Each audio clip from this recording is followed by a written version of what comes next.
चलिए मेरे प्यारे बच्चों, आज हम लोग क्लास 10th का ज्योमेट्री देखेंगे।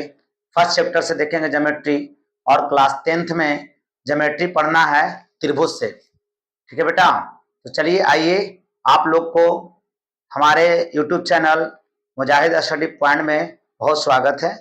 चलिए तो आज हम लोग बिना वक्त गंवाए आज हम लोग देखेंगे, क्या देखेंगे बाबू, यानी त्रिभुज से संबंधित जो क्वेश्चन आता है मेरा एग्जाम में, उस पर बात करते हैं, यानी फुल्ली एनसीईआरटी हम लोग सोल्व करेंगे। ठीक है, तो आज हम लोग का वीडियो थ्योरी का होगा, और थ्योरी में दो प्रमेय बहुत इंपॉर्टेंट है और एग्जाम के दृष्टिकोण से भी बहुत जरूरी होता है बाबू। और वो कौन है बेटा, तो कहेंगे कि थेल्स प्रमेय और थेल्स प्रमेय का विनोम। थेल्स प्रमेय को कहते हैं आधारभूत अनुपातिकता प्रमेय, उसी के बारे में आज हम लोग बेटा पढ़ेंगे। ठीक है, तो ध्यान से देखेंगे कि कैसे होता है, नहीं होता है, कैसे समझ में आएगा। ठीक है, इसको आप वीडियो को पूरा देखेंगे, और अगर वीडियो अच्छा लगा हो तो लाइक, सब्सक्राइब और शेयर करना ना भूलेंगे। ठीक है, तो ध्यान से देखिएगा, कि उम्मीद करते हैं आपको वीडियो पसंद पड़ेगा। देखिएगा, देखिए कहता है प्रमेय नंबर 1 में पढ़ना है आधारभूत अनुपातिकता प्रमेय, जिसको हम लोग कहते हैं बेटा क्या, थेल्स प्रमेय। क्या कहते हैं, थेल्स प्रमेय। तो कहेंगे कि थेल्स प्रमेय है क्या। बोर्ड में क्वेश्चन ऐसे भी आता है कि आधारभूत अनुपातिकता प्रमेय को लिखें, ये 2 नंबर में पूछ देता है। लेकिन अगर आप कह देगा कि आधारभूत अनुपातिकता प्रमेय को लिखें और सत्यापित करें, तो जैसे अभी हम कर रहे हैं बाबू, उसी तरह से लिखना है और क्या करना है, सत्यापित करना है, एकदम लाइन बाय लाइन बेटा समझेंगे। ठीक है मेरे प्यारे बच्चों, तो चलिए आइए। तो साधारण प्रतिज्ञा कहता है, इसका साधारण प्रमेय है क्या, तो प्रमेय कहता है कि यदि किसी त्रिभुज के एक भुजा के समानांतर एक रेखा खींची जाए, तो अन्य दो भुजाएं एक ही अनुपात में क्या होती है, विभाजित होती है।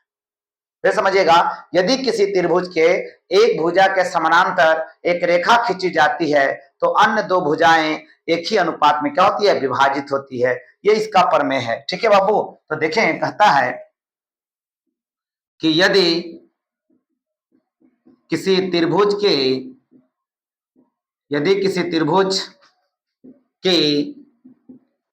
एक भुजा के समांतर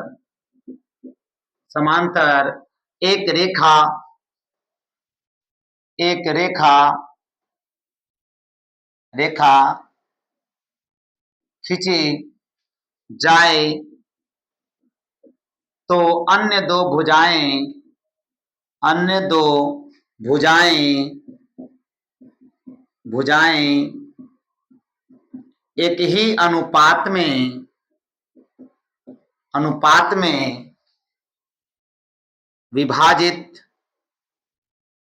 एक ही अनुपात में विभाजित होती है।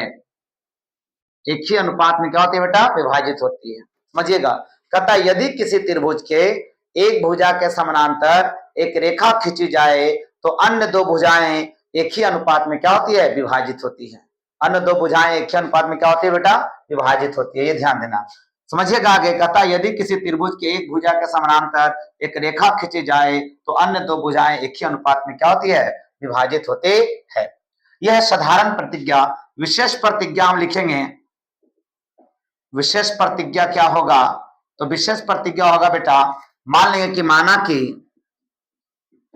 माना कि त्रिभुज एबीसी में बीसी के समांतर एक रेखा डी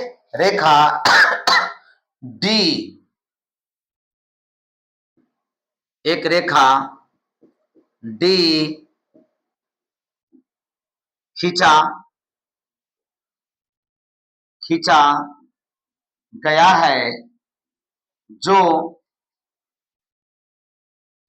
है, जो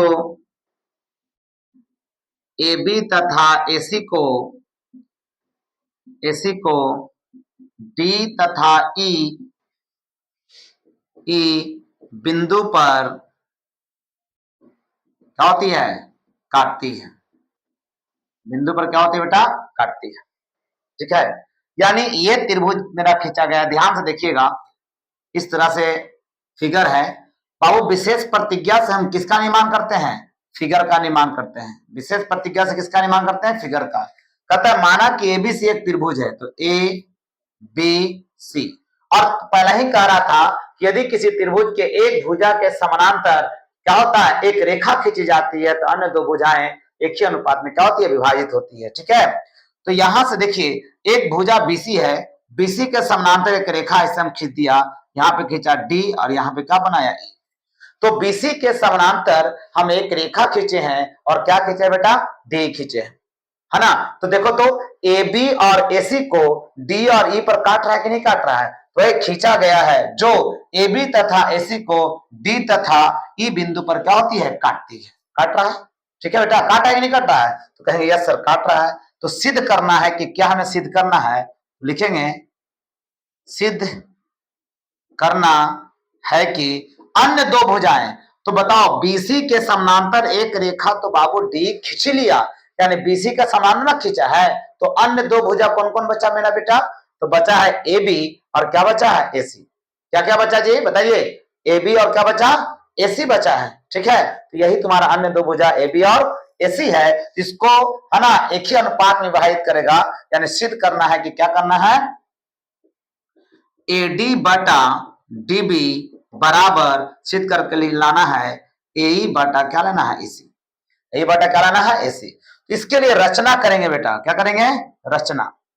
तो रचना हम लिखेंगे, देखो ध्यान से देखना बाबू कहेंगे डी से डीएम, डी से डीएम तथा ई से ईएन, ई से ईएन, ध्यान देना, डी से डीएम तथा ई से ईएन लंब क्रमशः, पहले एसी पर लिखना, क्योंकि जो डीएम लंब था वो किस पे डाल रहे थे? एसी पर डाल रहे थे। तो कहेंगे कि क्रमशः है ना एसी तथा एबी पर क्या डाला? लंब डाला, है ना, या लंब है। ठीक है, तो यहां से लिखेंगे रचना में लिखेंगे कि डी से डीएम, डी से डीएम तथा ई से ईएन क्रमशः एसी तथा एबी पर क्या डाला बेटा? लंब डाला। क्या डाला? लंब डाला, है ना। क्या डाले हैं? लंब डाले हैं, है ना। डी से डीएम तथा ई से ईएन क्रमशः एसी तथा एबी पर क्या डाला? लंब डाला। ठीक है, और कहेंगे डी से सी को, डी से सी को और बी से ई को क्या किया? मिलाया। यहां लिखना है कि डी से सी को तथा बी से ई को क्या किया? मिलाया। ठीक है, ये आपका इतना रचना में चला जाएगा। ठीक है, तो अब यहां देखते हैं, यहां चलेंगे बाबू, ध्यान से देखना इस तरफ, कहेंगे अब हम लोग चलेंगे प्रमाण। क्या चलेंगे बेटा? बोलिए जल्दी, क्या चलेंगे? प्रमाण। ठीक है, क्या चलेंगे? प्रमाण। तो प्रमाण प्रमाण में हम लोग कहेंगे, ध्यान देना, कहेंगे कि त्रिभुज ए डी सी का क्षेत्र, ए डी ई का क्षेत्रफल, क्या चलेंगे बेटा? त्रिभुज ए डी ई का क्षेत्रफल। तो बताओ त्रिभुज का क्षेत्रफल 1/2 आधार गुने ऊंचाई। आधार गुने क्या होता है बेटा? ऊंचाई। तो कहोगे सर 1/2, आप ही बताइए, ध्यान से देखना बेटा, ध्यान देखना, आधार ए डी ई में आधार क्या है बताइए? तो आधार कहां होता है? जिस पर लंब होता है बाबू, वो तुम्हारा क्या होता है? आधार होता है। तो आधार आपका क्या है? एडी। देखो तो लंब यही ना खड़ा हो रहा है, तो आधार मेरा क्या बन गया? एडी। तो कहोगे सर एडी। और लंब क्या है? तो जो खड़ा होता है वही ना लंब होता है, जो 90 डिग्री का कोण बनाता है। तो लंब मेरा क्या हो गया? ईएन। लंब क्या है बेटा? ईएन लंब है। ध्यान देखना, 90 डिग्री का कोण तो ये वाला रेखा पर यही बन रहा है, और जो 90 डिग्री का कोण बनाता है वही ना लंब होता है। ठीक है, तो आधार कहेंगे बेटा क्या है? ईएन। ठीक है, क्या है? ईएन। ये निकल गया। उसके बाद कहेंगे कि त्रिभुज, गौर से देखना बेटा, त्रिभुज ध्यान देना से डी बी ई का क्षेत्रफल, DBE का क्षेत्रफल। गौर से देखते रहना बाबू, ठीक है, बिल्कुल आपको 100% समझ में आएगा। ध्यान देना, त्रिभुज DBE, देखिए इस त्रिभुज की हम बात कर रहे हैं, देखिए ऐसे डॉट डॉट जो आ रहा है, इस त्रिभुज की हम बात कर रहे हैं बाबू, ठीक है, का क्षेत्रफल बराबर वही होता है 1/2 आधार गुने ऊंचाई, 1/2 आधार गुने ऊंचाई। तो फिर कहेंगे 1/2 आधार क्या है सर, तो इसका आधार होगा क्या, DB, आधार क्या होगा बेटा, DB, और लंब क्या होगा, तो ये रेखा को देखिए जो बढ़ाया गया है, या इधर बढ़ जाए कहीं बढ़े, इस रेखा को बढ़ाए हुए भाग पर जहां लंब होता है वही लंब कहलाता है बाबू। तो लंब तो तुम्हारा EN ही हो रहा है, तो यहां हो जाएगा क्या, EN, क्या होगा बेटा, EN। अब कहेंगे ऐसे, ध्यान देना कि त्रिभुज ADE का क्षेत्रफल और बटा त्रिभुज DBE का क्षेत्रफल, तो कहोगे क्या होगा बाबू, तो ये हो जाएगा 1/2 गुने AD गुने EN बटा, ये भी होगा 1/2 गुने क्या होगा बेटा, DB गुने EN।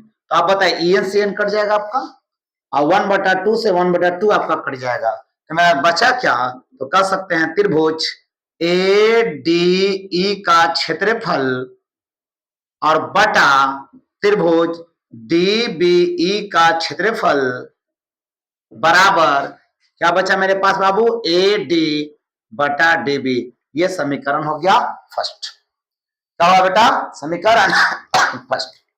समझ आई बात, चलिए यस सर, यस सर, समझ में आ गया हम, ठीक है। यानी ये जो देख रहे हैं ना त्रिभुज, ये त्रिभुज को हम चले हैं बाबू क्षेत्रफल, और उसके बाद नीचे वाला त्रिभुज का क्षेत्रफल चले हैं। तो कहो सर आगे कैसे निकलेगा सर, तो आगे भी इसी का क्षेत्रफल चलेंगे, लेकिन फर्क ये होगा कि अबर हम लंब लिए थे EN को, अबर हम लंब लेंगे बाबू क्या, DM को, है ना। पहले हम लंब लिए क्या, EN, अब लंब लेंगे क्या, DM, क्या लेंगे, DM। इसलिए ध्यान से देखिएगा बेटा। फिर कहेंगे कि फिर त्रिभुज, देखो उल्टा साइड से भी आप ले सकते हैं, ऐसे भी ले सकते हैं या ऐसे भी ले सकते हैं, बात बराबर है आपका, दोनों तरफ से आप बेटा बना सकते हैं। ऐसा नहीं है कि जब भी बनाएंगे तो सर हम यही बनाएंगे, नहीं, आप ऐसे भी ले सकते हैं। त्रिभुज एक ही तरफ से ले सकते हैं, फर्क यह है कि अब जो है लंब क्या लेंगे बाबू, बोलिए फिर से, DM लंब होगा, ठीक है। लिखेंगे त्रिभुज AED में, या एक ही तरफ से भी ले सकते हैं बेटा, आपकी मर्जी, आप जो कीजिए, ADE में, ADE में, ठीक है, या ADE का क्षेत्रफल तो अबर होगा 1/2 आधार गुने ऊंचाई, 1/2 आधार गुने ऊंचाई होगा, ठीक है, 1/2 आधार गुने ऊंचाई। तो यहां से अगर हम बात करें तो होगा 1/2, अबर जो आधार होगा बेटा क्या बनेगा, AE, क्या बनेगा, AE, तो हो जाएगा AE, और गुने ऊंचाई क्या बनेगा, तो अबर देखो आधार अगर AE लिखे हैं, इस पे लंब बताओ तो DM है या नहीं, देखो बेटा क्या है बेटा, DM, तो यहां लिखेंगे क्या, DM, ठीक है। फिर लिखेंगे त्रिभुज, गौर से देखना, त्रिभुज गौर से देखना, E, गौर करना, ECD, देख रहे हैं, EDC भी लिख सकते हैं, तो त्रिभुज EDC का क्षेत्रफल, EDC का क्षेत्रफल बराबर 1/2 आधार गुने ऊंचाई, ठीक है। तो ये होगा 1/2, बताइए बेटा आधार क्या होगा, तो कहेंगे सर EC, आधार क्या होगा, EC, और गुने बताइए बेटा ऊंचाई क्या होगा, बोलिए जल्दी, ऊंचाई क्या होगा, तो कहना सर ऊंचाई देखिए इसके बढ़ाए हुए जो भुजा देख रहे हैं, इस पर लंब तुम्हारा क्या है, तो कहोगे सर DM है, यही आपका क्या होगा, ऊंचाई होगा, यही क्या होगा, ऊंचाई होगा। तो यहां से हम कहेंगे कि त्रिभुज ADE का क्षेत्रफल बटा त्रिभुज क्या होगा, ध्यान देखना, EDC का क्षेत्रफल, यहां देखिए EDC का क्षेत्रफल बराबर क्या है मेरे पास, तो कहेंगे बेटा 1/2, यहां आया था AE गुने DM, और यहां होगा 1/2 आया था EC, और गुने क्या होगा, DM। तो डीएम से डीएम कट गया, 1/2 से 1/2 कट गया, यानी फाइनल मेरा बच गया है कि त्रिभुज ए डी ई का क्षेत्रफल बटा त्रिभुज ई डी सी का क्षेत्रफल बराबर क्या बचा मेरा बेटा, ए ई बटा ई सी। ये समीकरण हो गया सेकेंड। समीकरण क्या होगा बेटा, सेकेंड। ठीक है, चलिए यहां तक गौर से आप देखेंगे कि क्या हो रहा है बाबू। ठीक है, यहां तक अगर कोई दिक्कत परेशानी है तो हमें प्लीज बताएं कि कहां से कोई दिक्कत है। गौर से देखिए, ये तुम्हारा पहला जो समीकरण बना है, त्रिभुज ए डी ई का क्षेत्रफल बटा त्रिभुज डी बी, यानी इस तरफ से जो चले हैं, है ना, यहां से जो चले हैं ये पहला, और फिर सेकेंड तरफ से, यानी यही ध्यान देना कि एक बार लंब तुम्हारा ईएन काम करेगा उसके लिए निकलेगा, और एक बार लंब तुम्हारा क्या होगा, डीएम काम करेगा उसके लिए निकला है। ठीक है, चलिए बेटा एक बार देख लीजिए, क्योंकि बोर्ड फुल हो चुका है, इसको जब तक मिटाएंगे नहीं तब तक बनेगा नहीं। ठीक है बेटा, चलिए देख लीजिए।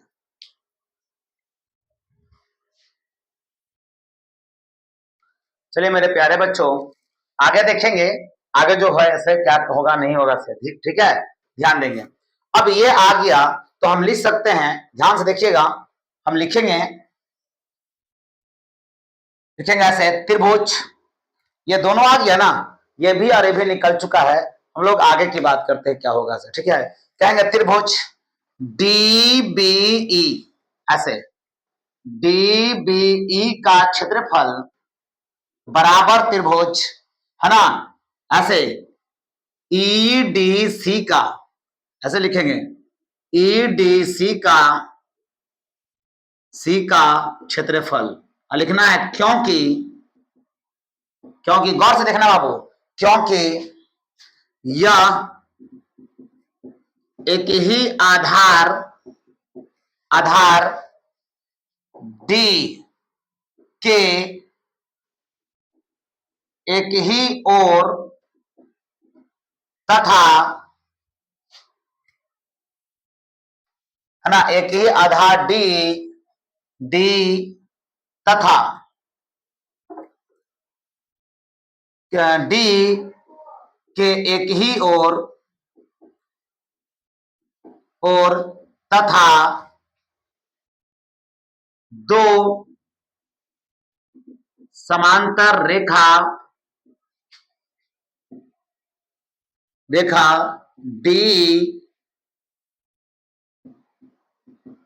डी और बीसी के बीच है।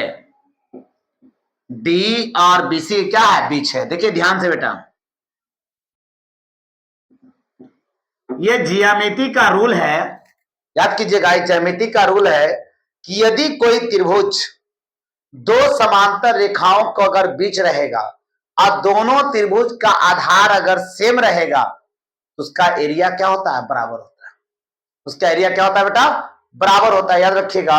यानी वही चीज की है, ध्यान देखिएगा कि त्रिभुज डी बी ई और त्रिभुज ई डी सी दोनों का आधार क्या आ रहा है, यही आ रहा है, डी। दोनों का आधार क्या आ रहा है, डी आ रहा है ना, और एक ही आधार है, और दोनों जो त्रिभुज देख रहे हैं दो समांतर रेखाओं के बीच भी है। दो समांतर रेखाओं क्या है, बीच है। इस कारण से हम कह सकते हैं इसका क्षेत्रफल आपस में क्या होता है, बराबर होता है। इसका क्षेत्रफल क्या होता है ना, एक ही आधार एक ही ओर तथा दो समांतर रेखा इतना के क्या है, बीच है, इसका क्षेत्रफल क्या होता है, बराबर। अब देखिए इसका क्षेत्रफल आपस में अगर बराबर हो गया, इसलिए हम कह सकते हैं कि त्रिभुज, और देखना, त्रिभुज ए डी ई का क्षेत्रफल बटा त्रिभुज डी बी ई का क्षेत्रफल बराबर त्रिभुज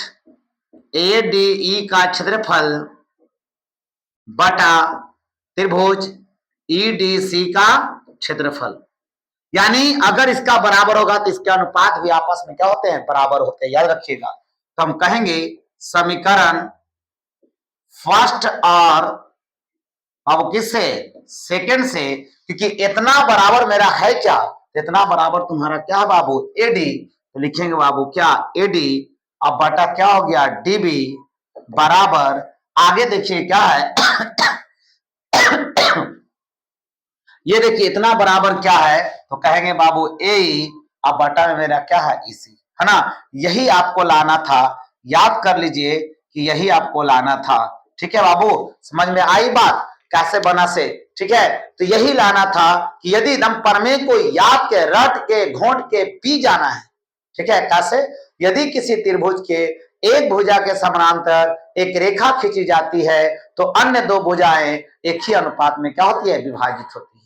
अन्य दो भुजाएं एक ही अनुपात में क्या होता है बेटा, विभाजित होती है। यही आपका प्रमेय था जो साबित हो गया। इस पे क्वेश्चन कैसे पूछता है वो अभी हम जस्ट आपको एक थ्योरी के माध्यम से आपको हम बताने वाले हैं, है ना, कि क्वेश्चन इसको अभी थोड़ा सा अपग्रेड करता है। ठीक है बेटा, तो कैसे अपग्रेड करता है इस पे हम चर्चा करते हैं। ठीक है, चलिए तो देख लीजिए एक नजर।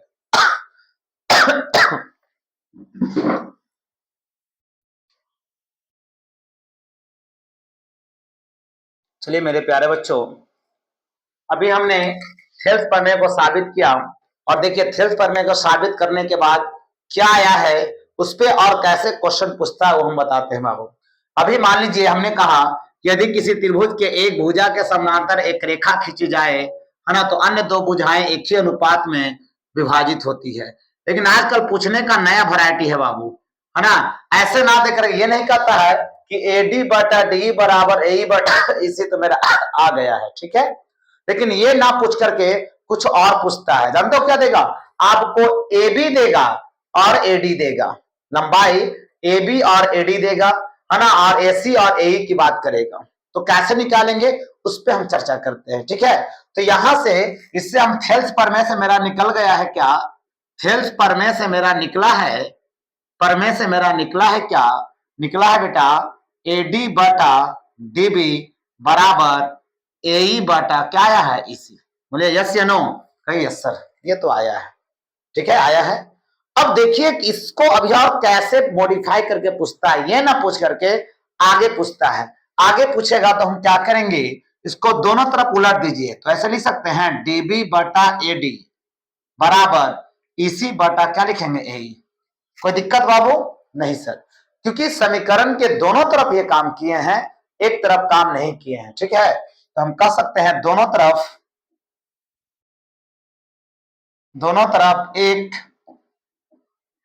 जोड़ने पर तो हो जाएगा डीबी बटा एडी प्लस 1 बराबर इसी बटा ए और प्लस 1।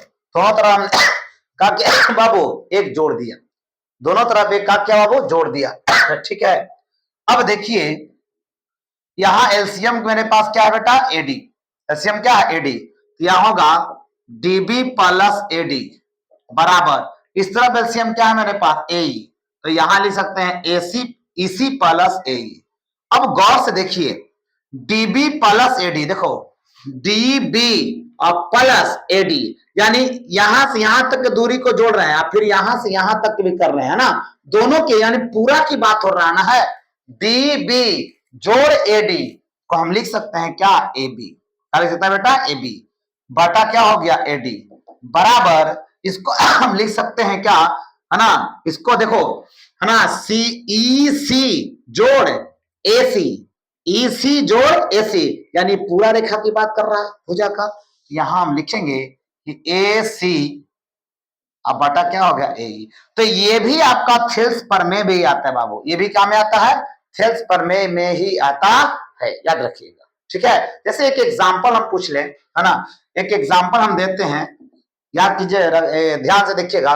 कहेगा कि यदि यदि ऐसे कहेगा बीसी समानांतर डी, बीसी समानांतर क्या है डी, तथा ए बी बराबर 6 सेंटीमीटर, ए बराबर 2 सेंटीमीटर, है ना, 2 सेंटीमीटर, तथा एसी बराबर 12 सेंटीमीटर हो तो, है ना, ए का मान ज्ञात करें, ए का मान ज्ञात करें, ऐसा सवाल पूछ सकता है। ठीक है, तो यहां से जब भी हम हल करेंगे बेटा तो ये ध्यान देना, ध्यान जरूर देखना, पहले त्रिभुज बनाएंगे, क्या बनाएंगे बेटा त्रिभुज, तो त्रिभुज बना लिया, हो गया सर ए बी सी बना लिया। उसका कहता है BC समानांतर D, तो BC के समानांतर एक रेखा खींचिए D। और यह सर खींच दिया। BC के समानांतर एक रेखा खींचे, क्या D एक रेखा खींचेंगे, तो यस सर रेखा खींच दिया D। अब क्या करें, तो कहोगे सर अब क्या करना है, तो अब लेना है AB बराबर क्या कहता है 6 सेंटीमीटर, तो यहां से यहां तक आपका कितना है 6 सेंटीमीटर। और यस सर फिर कहता है AE बराबर 2 सेंटीमीटर, ये जो दे दिया छोटा वाला ये 2 सेंटीमीटर दिया है। फिर कहता है AC, ये पूरा जो बड़ा दिया है वो आपका दिया है 12 सेंटीमीटर। क्या बेटा 12 सेंटीमीटर। तो कहता ए का मान याद करें, ए का मान ये वाला आपका क्या है वाट है। तो हम लिखेंगे हल में क्या कहेंगे बेटा, ध्यान से देखिएगा कि हल में क्या कहेंगे, तो हल लिखेंगे कभी जब भी करेंगे तो गिवन डेट जरूर लिखेंगे। क्या लिखेंगे बेटा गिवन डेट। तो गिवन डेट दिया क्या है, तो पहले तो दिया हुआ है BC समानांतर, क्या दिया हुआ है D, BC समानांतर क्या है D। और क्या दिया है, तो सब जो भुजा दिया उसको लिख लेना है AB बराबर 6 सेंटीमीटर, उसके बाद है AE बराबर 2 सेंटीमीटर, उसके बाद कहता है ना, उसके बाद AC बराबर कहता है 12 सेंटीमीटर, उसके बाद कहता है AE बराबर क्या है वाट। तो कहेंगे ऐसे त्रिभुज, गौर करना बेटा, ABC में कह सकते हैं कि DC है ना, सॉरी BC समानांतर क्या है D, समानांतर D। तो यहां लिखना पड़ेगा ऐसे थेल्स प्रमेय से। किससे बेटा, थेल्स प्रमेय से। जब भी किसी त्रिभुज में एक भुजा के समानांतर एक रेखा खींची जाती है तो अन्य दो भुजाएं एक ही अनुपात में विभाजित होते हैं, थेल्स प्रमेय कहता है।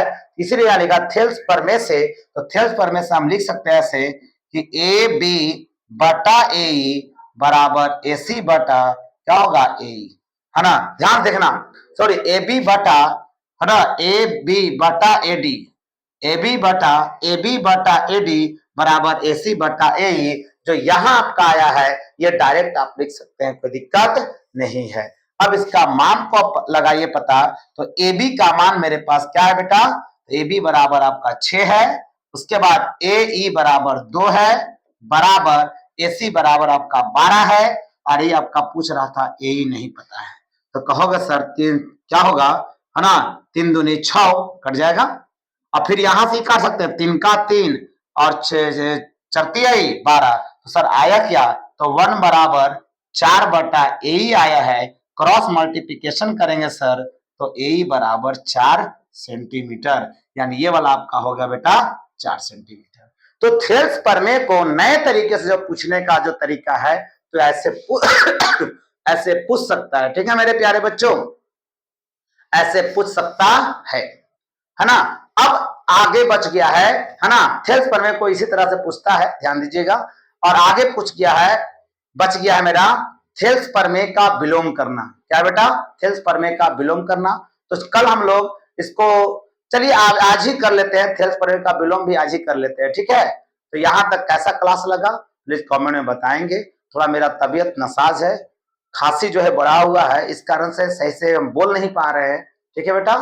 तो यहीं तक क्लास रखते हैं, थोड़ा हम कल जो है एक प्रमेय भी करेंगे और साथ साथ ज्यामिति का पहला चैप्टर जो एनसीईआरटी का है उसको हम कल खत्म भी करेंगे, इसलिए कल लंबा क्लास चलने वाला है बेटा, ठीक है। तो आज बारे नहीं छोड़ते हैं, चलिए आपके लिए इतना ही, गुड नाइट।